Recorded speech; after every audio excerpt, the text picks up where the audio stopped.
Mm,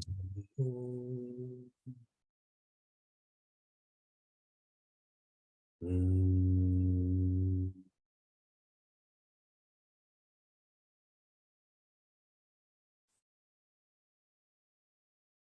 mm,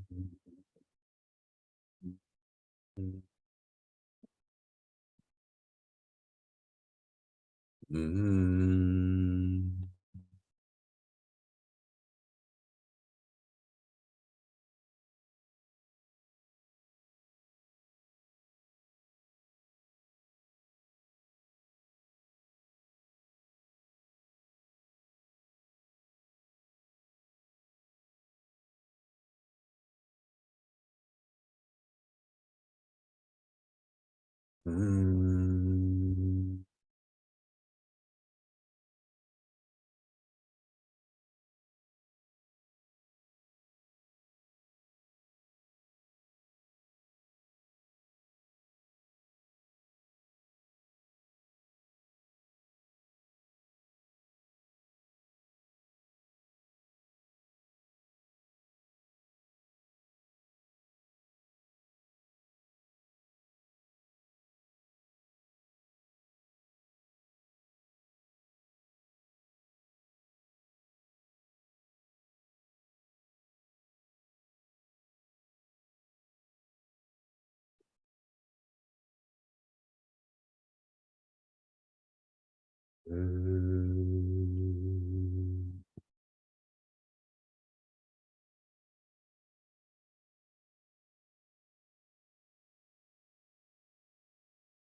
Yamanine shoroene.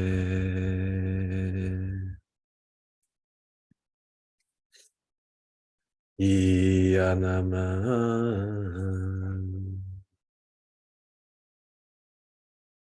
Iyama. Ki.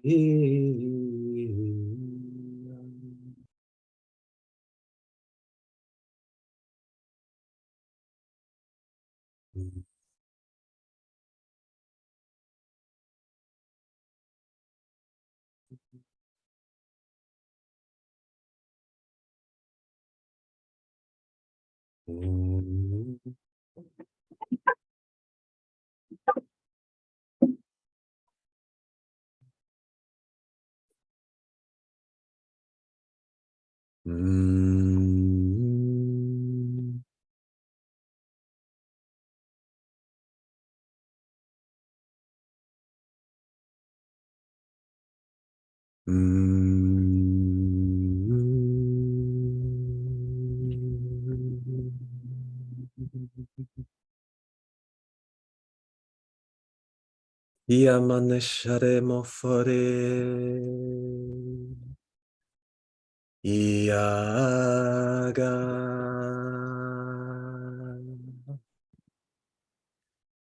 Yamate maneshara.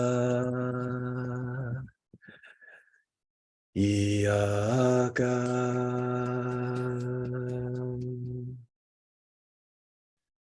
Iara. Iara. Iara.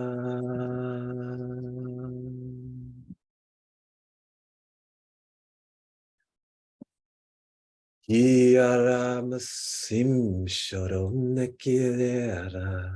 Sap. Kiara. Kiara.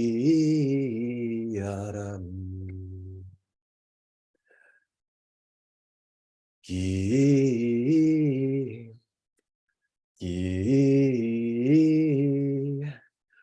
Kiara.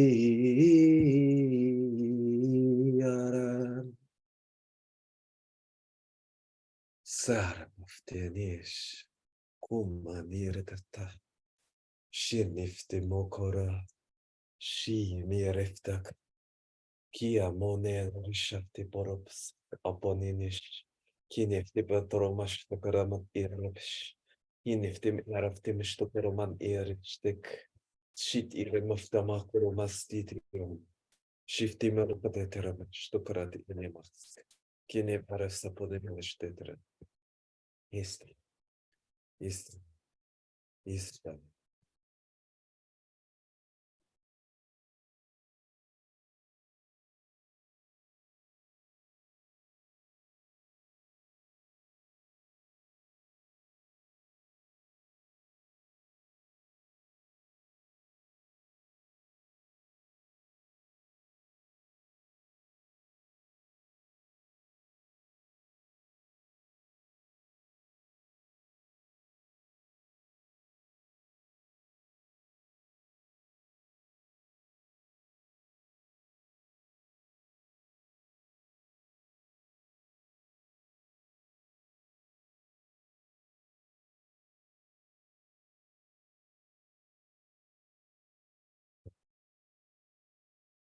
Okura patissimera tatarishamania. Shipeteramatefte param samikadiara pashtaton.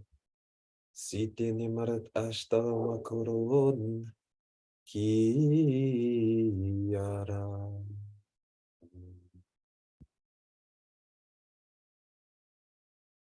Tira moteta mestira moftena cara. Shitina manna sonerat emastokoror. Sia, sia.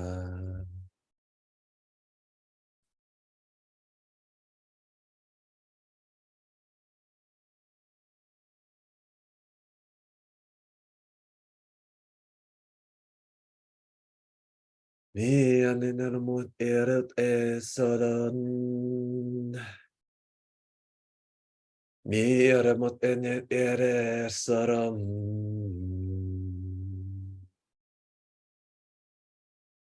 Pianam shater. Kanin ene. Kanin ene. Ya ene. Mm.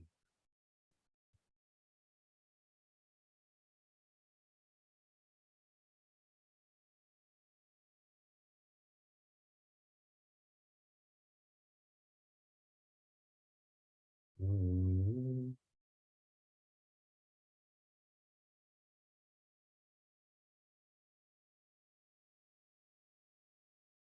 Mm.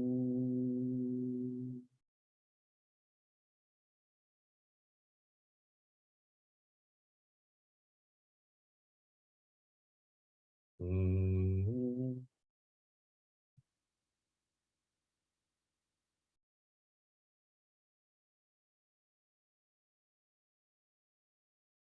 Mm.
Podcast doing his part.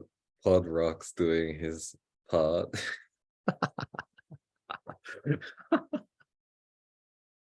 To fill out the numbers right now. Why is Nika like that?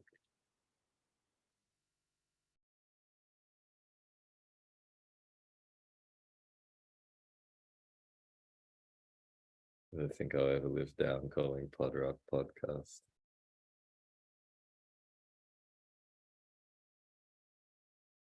But I also can't believe I didn't do it earlier by mistake.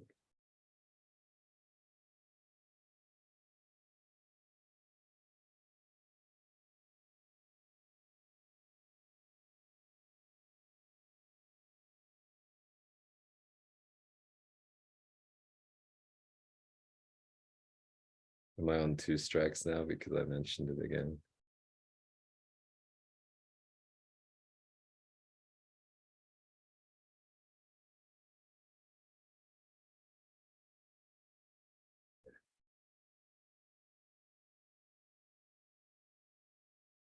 That seems fair.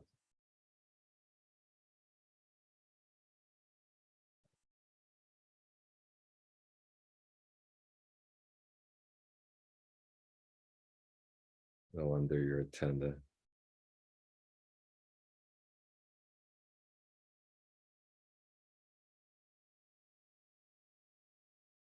Anna, yetim erushatiro.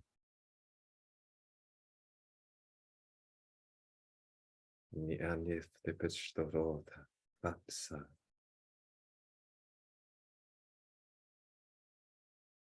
Yeniftiere panishto karatesetiatak.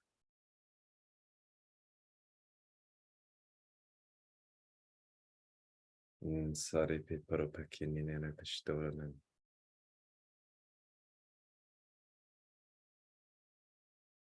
Mian sotearat te perkort nemishatiaram. Nan sirkot.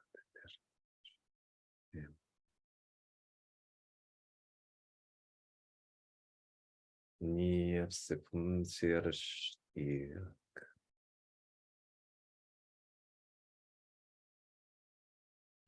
Ja, porra ten shuktiar ter.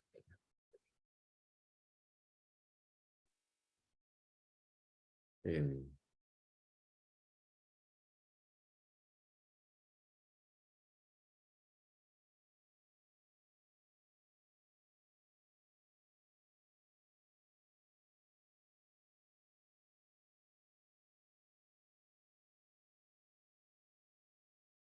im.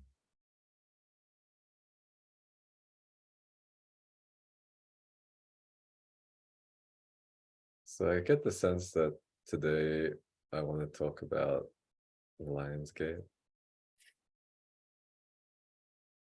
And I also would love to hear or read texts from y'all about what the Lionsgate portal means to you, or,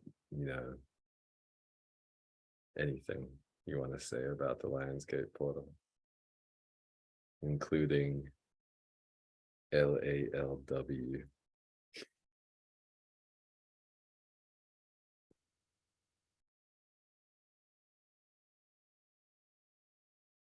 Well, I guess first, since I had my hand up to speak, I'll say that I've had some very powerful experiences involving the Lionsgate portal.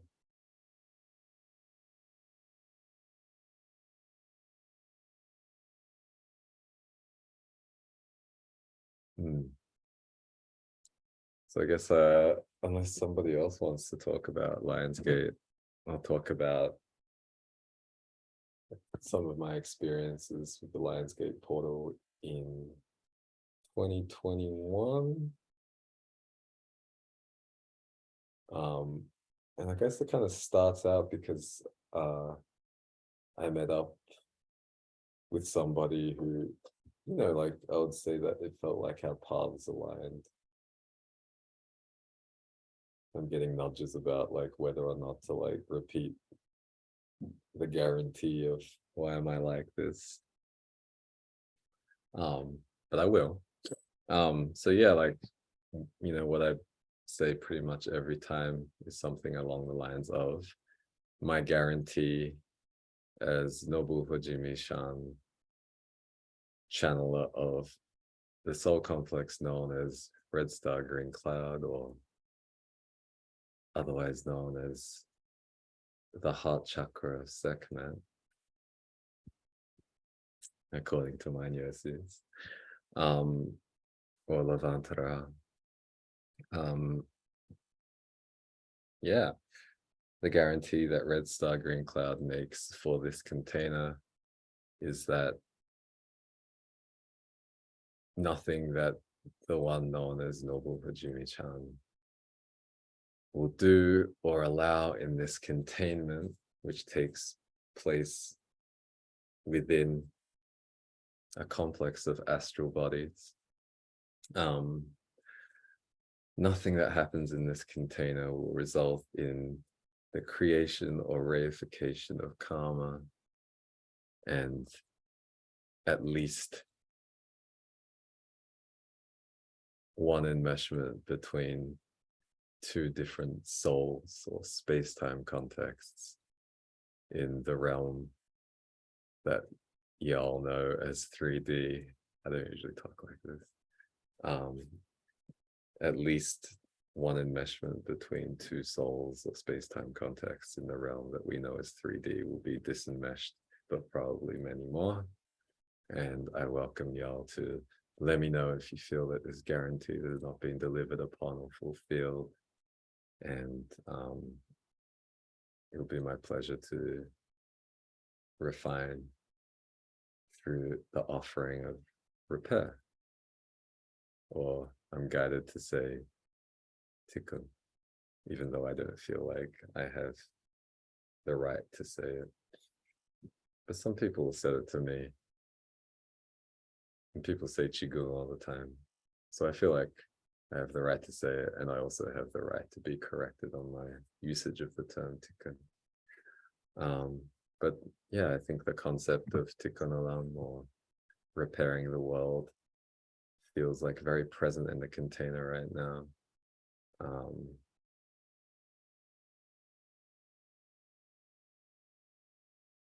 I'm just speaking from my experience, so I feel like that's okay to say.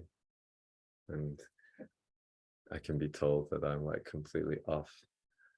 So yeah, in 2021, I believe it was June, I left Philadelphia to go to Sedona, Arizona to attend a workshop called Crystalline Soul Healing at, let's say, like a kind of temple space / community center in Sedona. And it was with a teacher that I had met online named Jamie Price. You can find it at jamieprice.com. And my sense is that I first learned about Jamie Price via my introduction to the concept of light language. And what's really strange about it is that I can't remember where I met that topic for the first time. And I feel like this is conspicuous. One of the things that I often say is that, I often feel called to talk about the concept of dismemberment, even though it's not a very popular topic in spiritual circles. I would say it's a fairly well-established concept in many shamanic languages, lineages, tongues. And I often talk about it in the context of remembering, which is what I might call like a common language or a common time term, which relates to, it's like one of few, I would say, common language terms, which is like relatively close to what it means etymologically, which is to say that the way that people tend to use it is very close to its essence, right? So, basically like the essence of the word member for me is to be part of a whole. So you could extract from that to dismember is to take something up, like away from the whole. And my guide said whole as if it was H, but instead of whole with a WH, which I feel like many of y'all who are in the container right now probably get, but I'll say for people who are maybe like stumbling across this on YouTube that for me, in current time, it's probably necessary for like everybody to be dismembered thoroughly in order to like literally escape what my guides were cheekily referring to as a whole, as in like an absence, which, I think in many lineages, there is this concept of ascension or going to heaven or crossing the river Styx or, having your heart weighed against a feather in order to determine if you pass. And I would say that from my perspective as Nobu Hajime-chan, of the perspective of my lineages, and particularly like my sky ancestry, or what I've been calling red star, green cloud, and earth for a while, in our particular part of the universe, these concepts gesture at something which feels true, which I'll talk about a little bit more now. And I'm aware that I'm very, very far away from talking about Lionsgate or any of the numerous diversions I took from talking about Lionsgate. But the reality that, feels worth gesturing at with this articulation in current time is that in our realm for a very long time, spirits of vessels have been attempting to return to, you could say, like that astral context that they came from, like the space-time context, which is sort of like an identifier for the place within the orchestration of the spheres of our solar system. Instead of returning to that space-time, most of us have been ascending towards the light and ending up spiritually captured in the astral body of the moon.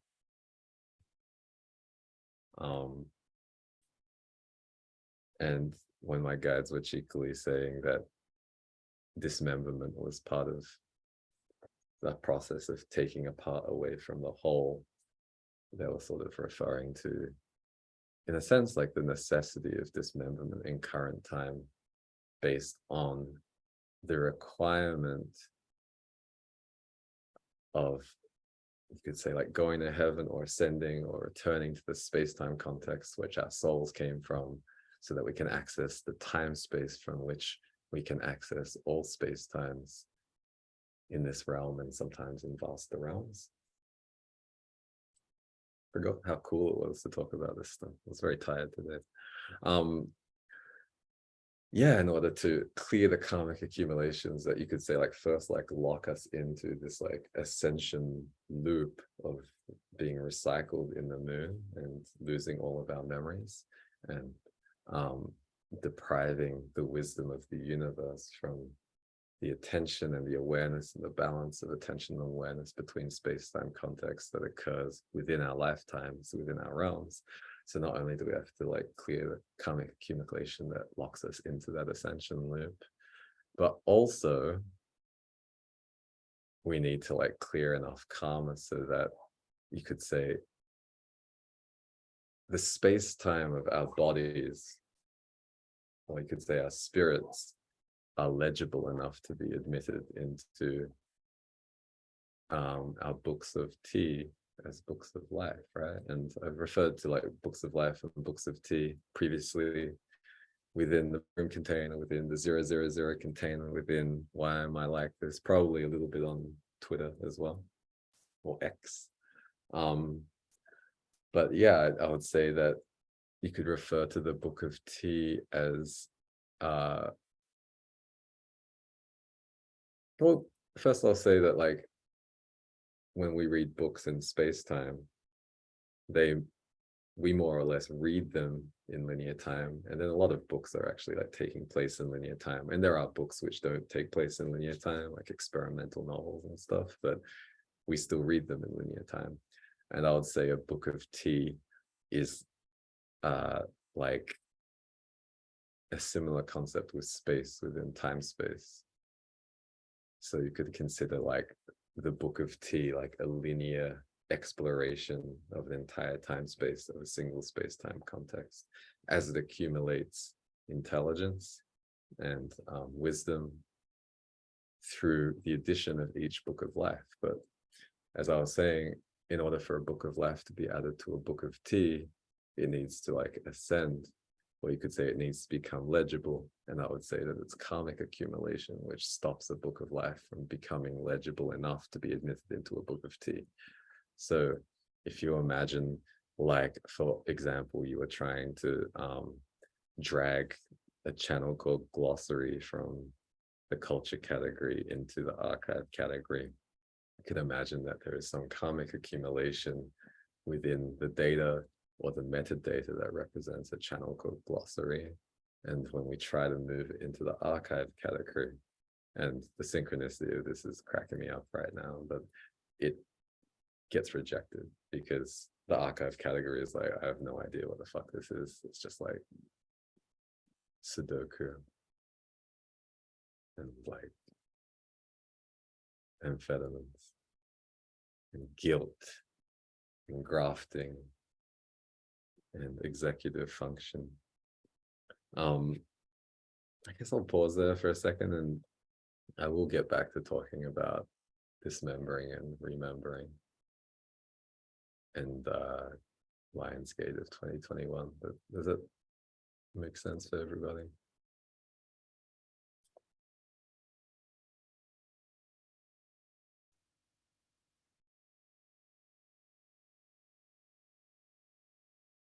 Can definitely feel, I'll say I feel pretty Sekhmeti right now.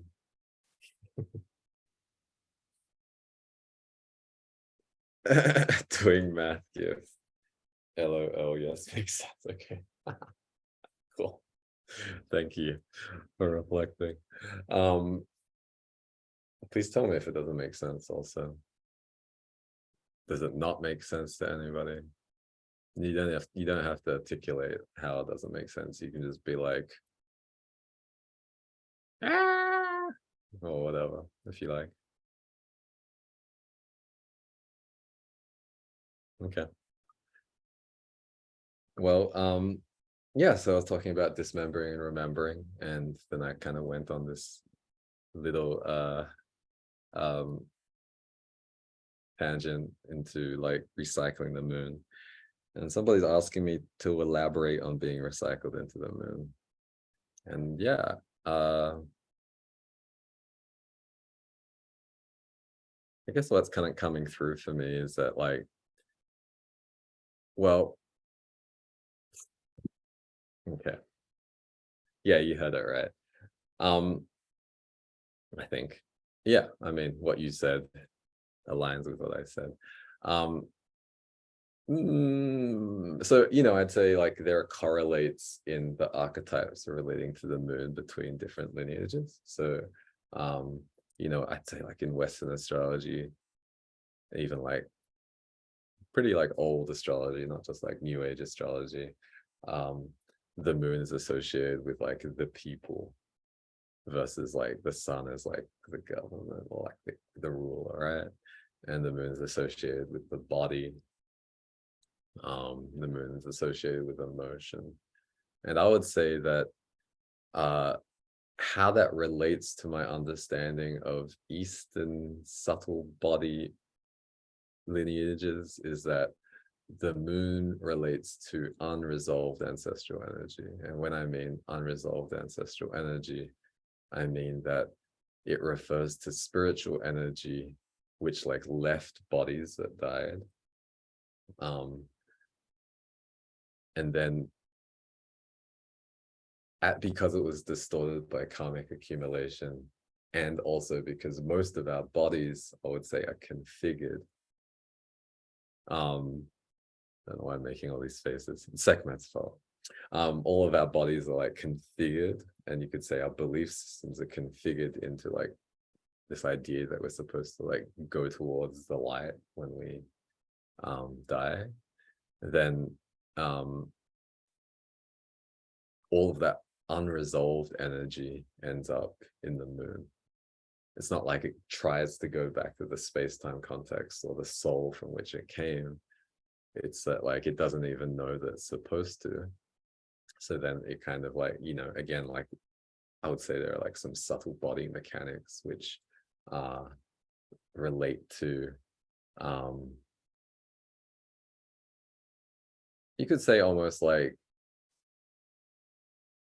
imagine if you're like going on the highway trying to get home, and then people pretend to be police, and they've closed off all the lanes and they're waving you down onto an exit ramp. It's I would say like that's like the fundamental like subtle body mechanic distortion in the body of Adonai. I'm saying some spicy stuff here, so I'm just like pew, pew, pew, pew, pew. But yeah, like so our unresolved spiritual energy ends up going to the moon. I would say that for about 2,573 years, our resolved energy has basically been consumed by archons.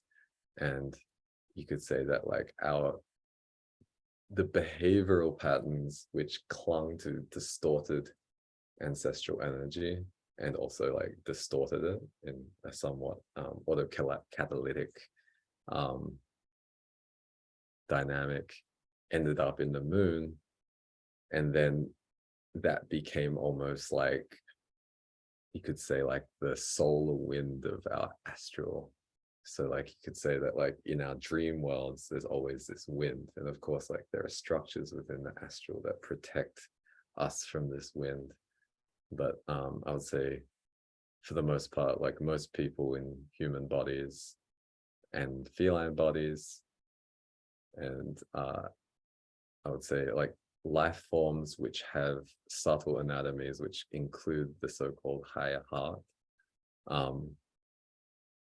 When we go to sleep, we end up in this realm where the unresolved behavioral patterning and wounding of our ancestors sort of washes over our astral realm or dream world. And there's probably some like lore about how the astrology of the moon and the sun and the geomagnetosphere of the earth relate to the shifting of that wind. But you could imagine that like, you know, like sometimes you're at like concert and then like they play like a really loud song and it feels like you're getting blown away.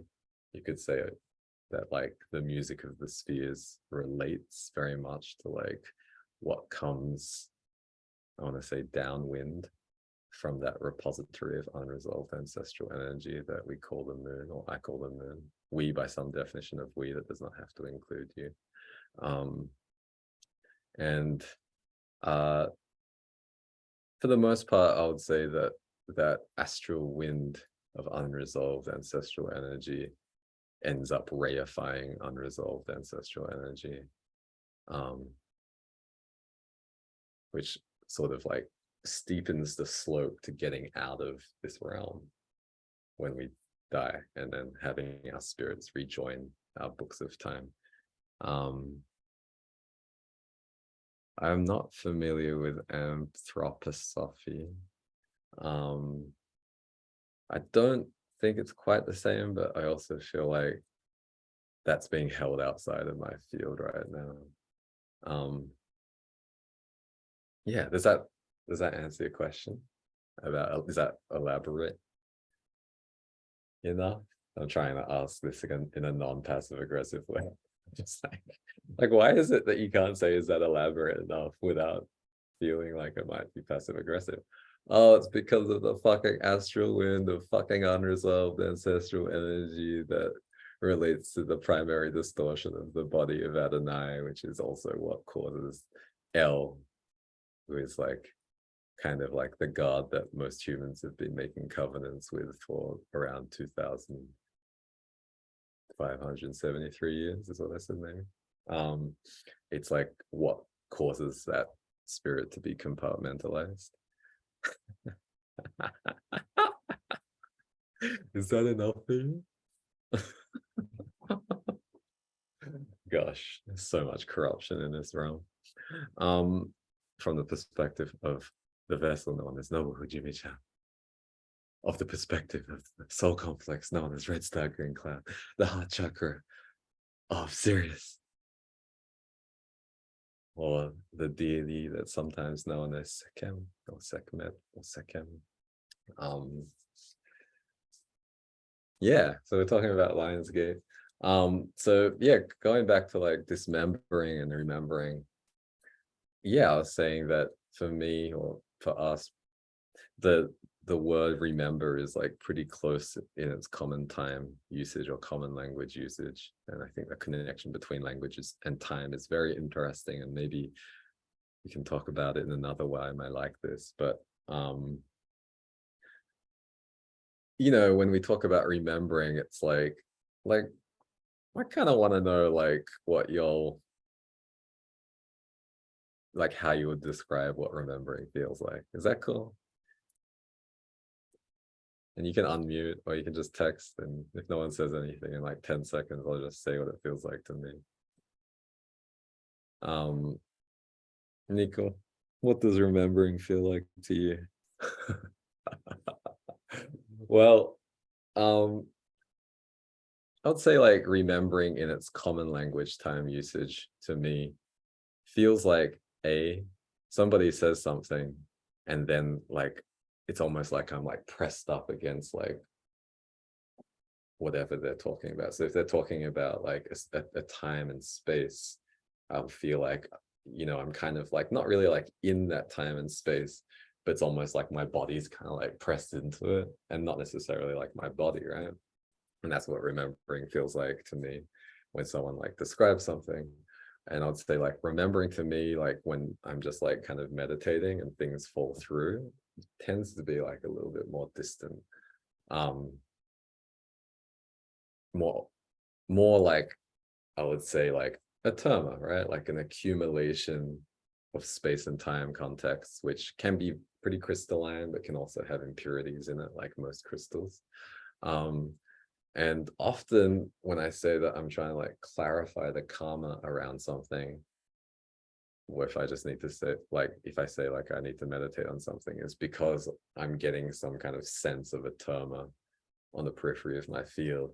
And then my guides are just like, hey, like there's all these impurities. Can you like figure it out in your body, like your physical body? And I'm like, well, if it's for my highest and most healed timeline and for the cosmic time of each and every being in the collective beingness of Shekinah, sure. Or like I just like ask my body to tell me if it's like all of that 3 times, and I'll get like and then my body will start being like and then like the karma will kind of like unravel inside like that terma, and then I'll get something from it, right? And this is what I would call remembering. And I feel like going back to like the etymology or like the study of the essences of the terms member, remember, and dismember, you could say that in some sense, like remembering doesn't just have to be about things you've experienced, but more so like reconnecting in like a crystalline fashion with space and time, or between space and time.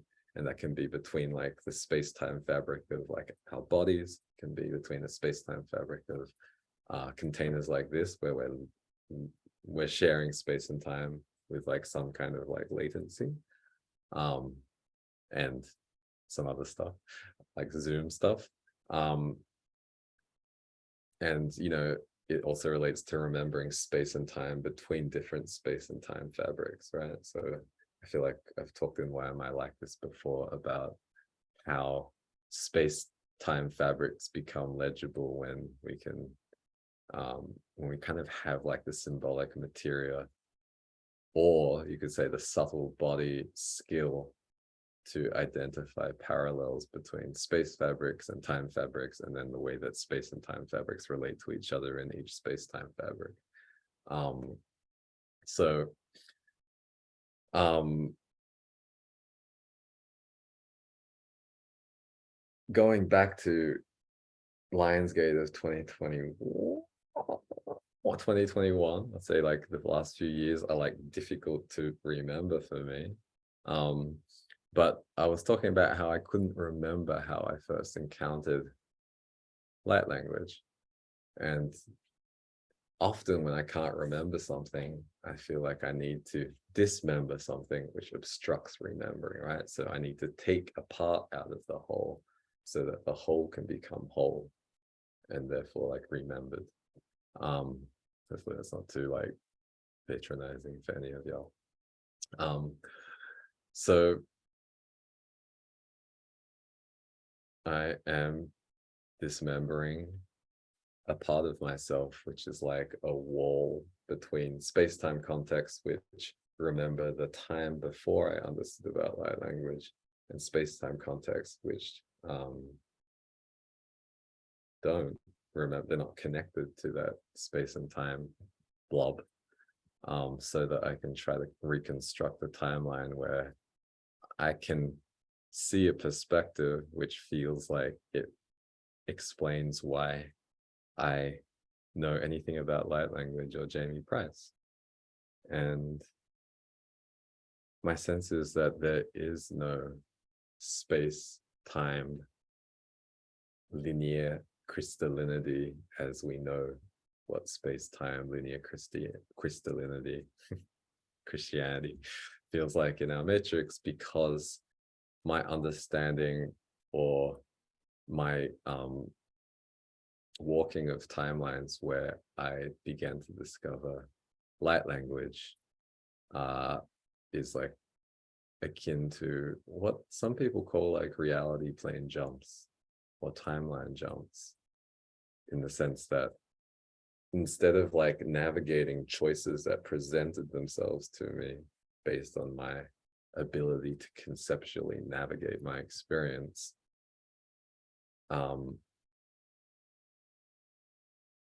there is no like linear timeline navigation from when I knew about Jamie Price and light language back to when I didn't, which just, does that make sense? So like I would say that I think part of the reason my guides were referencing the connection between language and time is because language is like very firmly enmeshed, I would say, with most of our ability to experience time. I wouldn't say that like our ability to experience time is necessarily conceptually bound, but I would say that because of the hold that symbolic representations of sound and form have on our subtle bodies, which is somewhat due to the way that we have evolved, and also somewhat due to the unresolved ancestral energy, which we are sort of like tuned into via our genetic and epigenetic material.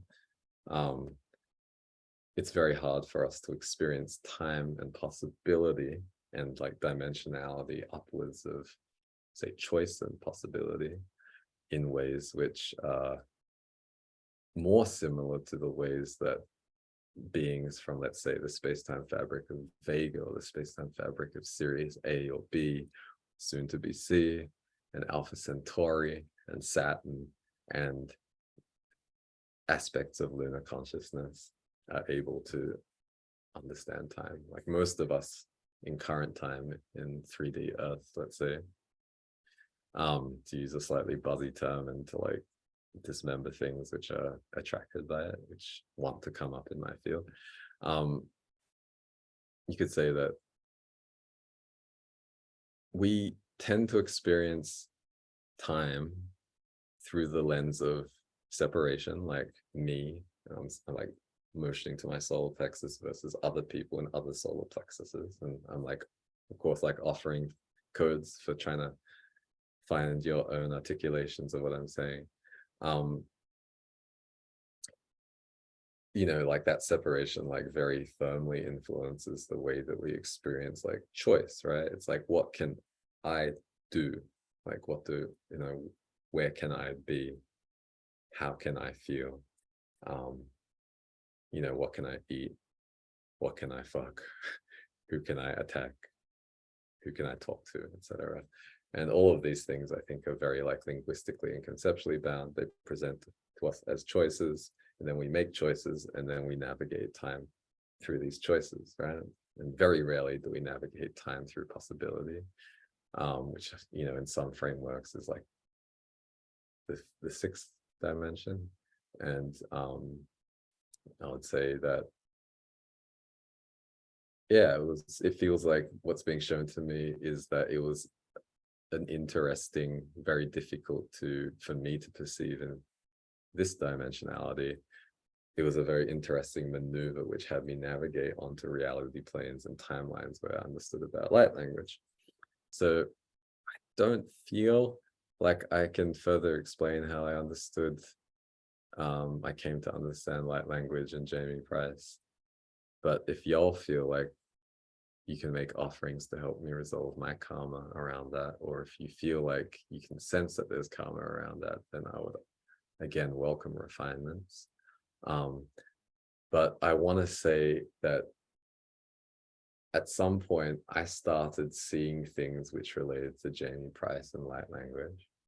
I ended up taking a course on light language with Jamie Price and opened up to writing in light language and speaking in light language and motioning in light language and singing. Well, I would say, yeah, singing. Yeah, I think singing happened during that workshop. And yeah, I guess I feel called to say now that this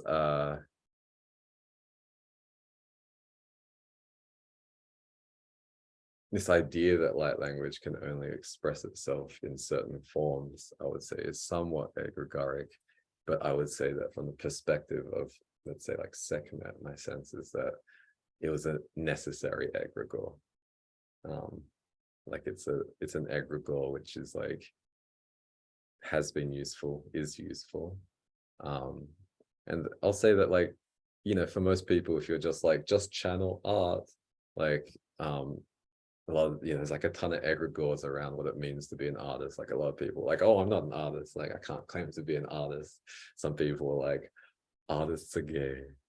And then, you know, some people are like, I would say like scared of what it might mean to be an artist. So being able to like present light language as if it's a thing called light language, let's say,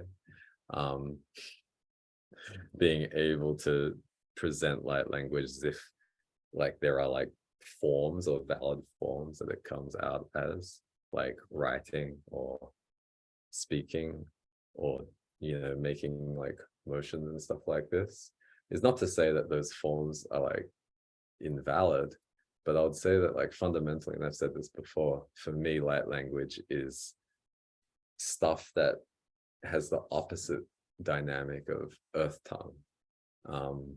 It's Jamye. So, you know, earth tongues are mostly developed for creating associations or creating enmeshments in karma. And hopefully it makes sense how that connects to like experiencing time, right? Like the more karmic accumulation we have that structures our experience, then the more limited our choices become. The less, you could say, we develop the capacity to behold the mystery, and the more likely we are to continue skiing down these entropic slopes of karmic accumulation that sort of like compact our realm, in terms of, you know, like how deeply the souls which choose to incarnate in our realm can reach, right? So earth tongues basically like cause accumulation, which like reduces choice and possibility, and light language expands choice and possibility not through the creation of nonsense, because I think y'all are like at least becoming a little bit literate in light language. I would say like certain forms come up repeatedly for each person. They come up repeatedly between people. They tend to resemble, you could say, like things that people have been drawing for a very, very long time. I would say mostly before the one who was known as Tahuti channeled like ideographic writing systems for humans to be able to symbolically represent sounds. So there's like commonality there. It's actually a language. But I would say that the metaphysical fundament of what light language is that certain vibrations are known to make us behave or experience time in ways that are very different to the vibrations which have caused the karmic accumulation, which causes us to choose or experience the time in a very structured way, right? So you could say that, like, you know, if your body's like used to like sitting like this in front of a computer, like people talk about like the computer neck or whatever, then the body does know how to sit like this with, like, you know, the vertebrae stacked in pretty good ways. I would say like the way that our anatomy has evolved over time makes it very difficult to maintain like healthy spinal function, like truly spiritually healthy, metaphysically healthy spinal function based on like how large our heads are and all that kind of stuff. So we have to move a lot. And, you know, I think like internal martial arts, that's a good way to do that, but there's lots of different ways. But yeah, my guides are like just completely blanking my mind right now.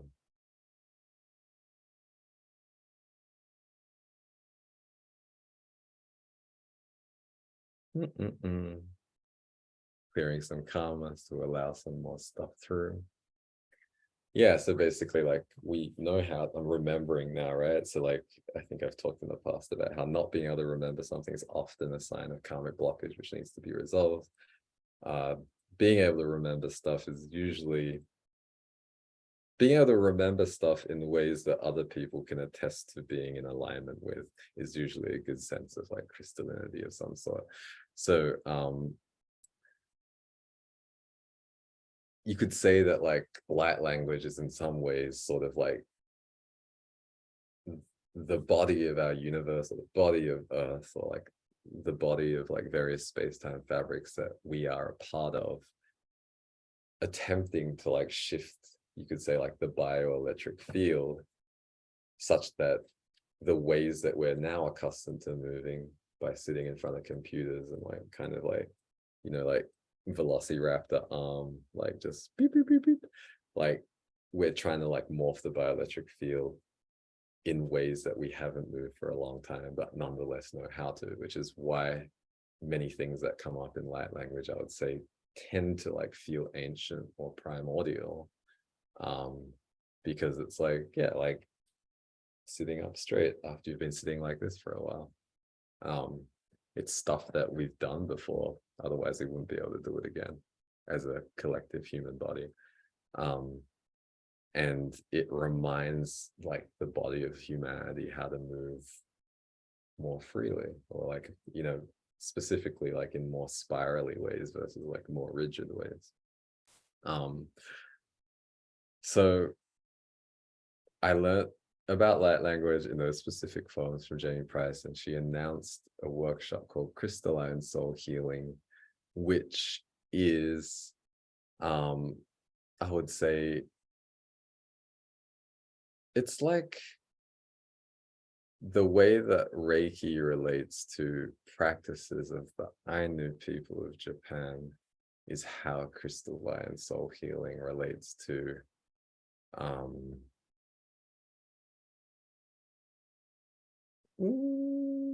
a lot of different traditions for transmitting directly from the unseen realms. And again, I would say that this is like an egregore which was introduced by cosmic beings understanding what was necessary in order to bring these wisdom codes to earth in a way that humans could like latch onto it. Like most humans want to be able to know things that other people don't. That's because when we know things that other people don't, we can sell things to people. And this behavior has been like recycled in the moon for a very long time. So, you know, as probably many of us have experienced, like if you just like turn things on for people and they can do them, most of the time people don't pay you. And then all the work that you did in order to clear up space so that you could like bring these codes to earth, it ends up like cross-pollinating the garden. Again, like from my perspective in terms of like, you know, cosmicality versus chaos, like it's like trending towards you could say cosmic timelines along chaotic scaffolds. So it leads us toward cosmic timelines, but then you could say that the amount of experience that we need so that we can touch enough karma, so that we can resolve enough karma, so that we can create enough space for some of this light to get in from outside of this ascension loop structure that Earth has had with the moon for a long time, is such that you know, we kind of have to like use some of these tools that have been often used in order to deepen karma. And that's part of what makes like this school so tricky, as some people call it, even though I'd say that's egregoric from my perspective. I'd say it's like what makes this trap so difficult for souls to get out of, and what I would say makes the choice for many souls which have left the earth realm before to come back from having ascended to time spaces and having traveled via time spaces into space times, which are much more like cool. I think like makes that choice like even more beautiful. And I would say like the choice of the soul known as, you know, that is in the vessel known as Jamie Price, I suffered greatly. I would say like the souls of many so-called star seeds have suffered very greatly, which is not to say that the souls of like earth seeds haven't suffered greatly, but I'll say that that relative experience of having occupied space times which aren't subject to the same oppressive and like the gravitational pull of karmic accumulation in this realm is so much tougher, right? So it's like in some ways many souls which have never made it out of like the earth realm only know that, and so they don't necessarily suffer as much, even though they may experience a lot of pain. Whereas I would say that souls which have experienced deeply those realms which are like vaster than earth or our solar system even, have something to compare it to, which makes it more difficult, at least according to my perspective of the perspective of red star, green cloud, the heart chakra of second. So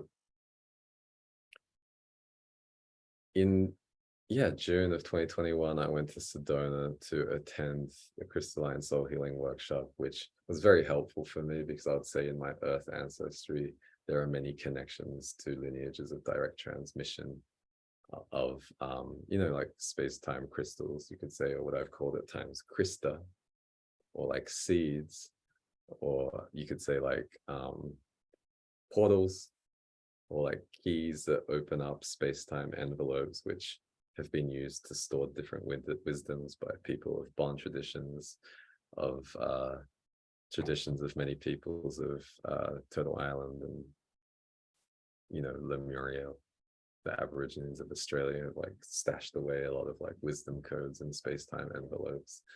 So I was able to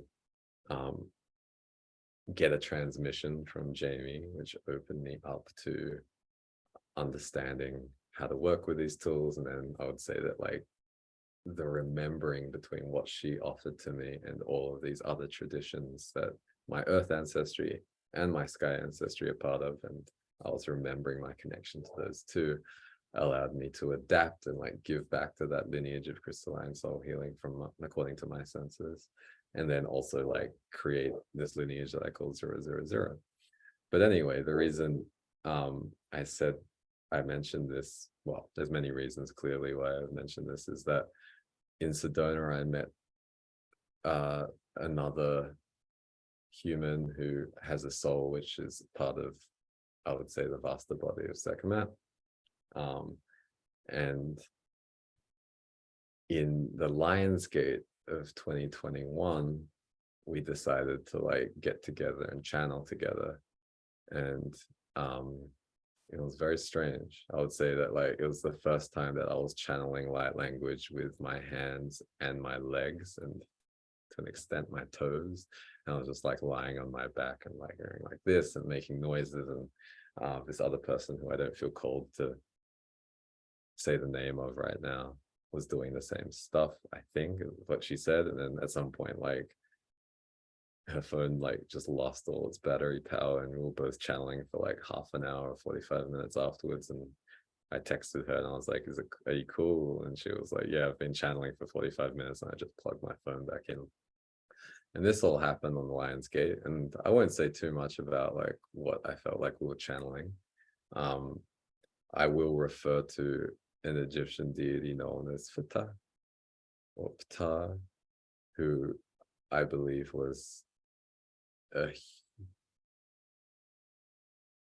a Pleiadian Blue Avian soul complex, in the same way that Red Star Green Cloud is a soul complex, who was channeled by a human called, I'm getting Imhotep, which is weird and somewhat like blasphemical, I would say. But like you could say like Ptah was like his mount, just the same way as like Red Star Green Cloud is like my mount. And you know, Ptah was sometimes known to be a consort of Sekhmet, or like a romantic partner of Sekhmet. But I would say that this is kind of like a reconstruction of the way that the Walkers of Blue Stone used to talk about the relationship between Ptah and Sekhmet, which is that Ptah was the third eye of Sekhmet, is like the sense I'm getting, and also known for being like somebody who transmitted wisdoms to humans. So like from Sekhmet's third eye to Ptah to Imhotep, who became known as the son of Ptah and like a god of medicine. So you could say that Sekhmet brought wisdom codes to Earth via that chain of space-time fabrics or bodies or soul complexes. And this person and I were channeling in order to hold open a portal so that we could bring through from Ptah wisdom codes about opening our bodies to channel certain wisdom codes from the Vasta body of Sekhmet, from outside of time, or remembered outside of time, in time space, as a book of tea, or as an ascended master. So yeah, it's not like the Lionsgate classically, because it's only the 4th of August, and the Lionsgate is technically like the 8th of August. And I feel like the last thing I want to say, even though we're kind of over time in some ways, is that like, yes, the Gregorian calendar is sort of egregoric, but you know, one of the themes I would say of this container has been talking about how in order to like get through the egregore, we have to like work through what people are possible to see, or possible to see, you could say like you have to get through like what people are willing or capable of seeing, and also respect their capacity to push against what they're naturally sort of like, you could say, karmically bound towards being attracted to. So like things like 8/8 and like the Gregorian calendar are like very sticky things. And it's like, if you want to make enough space in order to open up, like you could say like negentropic fields of remembrance, to bring through wisdom codes from outside of this ascension loop mechanism. You kind of want to like conserve as much capacity as possible. So you don't want to have people like doing math to figure out like when there is like a correct alignment of planets that allows us to get through something. And you could say that like it's egregorically and cosmically aligned. You could say like these egregores are like symbiotic or tamed, such that, you know, everybody believes that 8-8 and Lionsgate is a thing where things happen, and that creates like a portal, like it creates like a shared possibility space in many awarenesses. And then that in some ways is akin to say like Mercury transiting Saturn in reverse, like retrograde. It creates like a similar kind of size and receptivity in the human field of consciousness from my perspective. And you know, like you can interpret this astrologically as like saying that it's a time in which like we can jump reality planes. You could say it's a time where we are more open to having the way that we navigate time, or the choices that we see, or the choices that we are willing to make end up feeling quite liminal. And that in itself, that allows us to sort of like feel the influence of new possibilities of weaving the time of our space-time.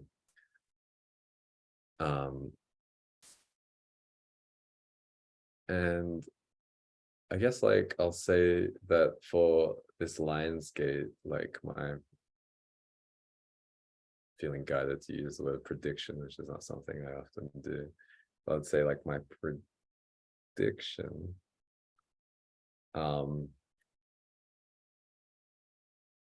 without having looked at any astrology,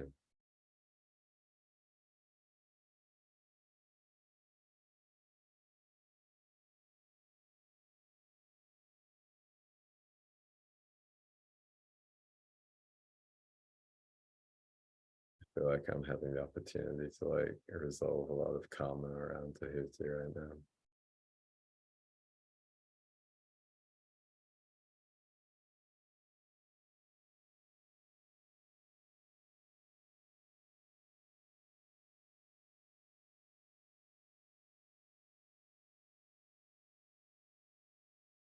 I would say that like it's difficult to make concrete predictions because I would say like the way that authority ends up mapping to our experiences is very different. So I think that generally speaking, we may be able to feel in some way that's perceivable, either like conceptually or linguistically or like vibrationally or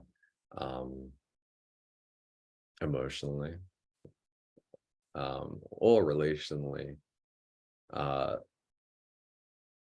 different qualities of authority and how they constrain us more than we might have been able to feel that prior to the last like 3 days, let's say.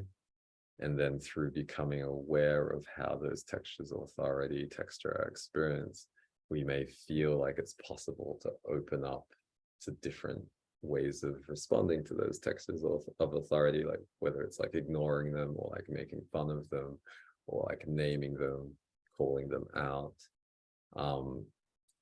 And yeah, like, you know, for one person, like these textures of authority might just feel like dad vibes.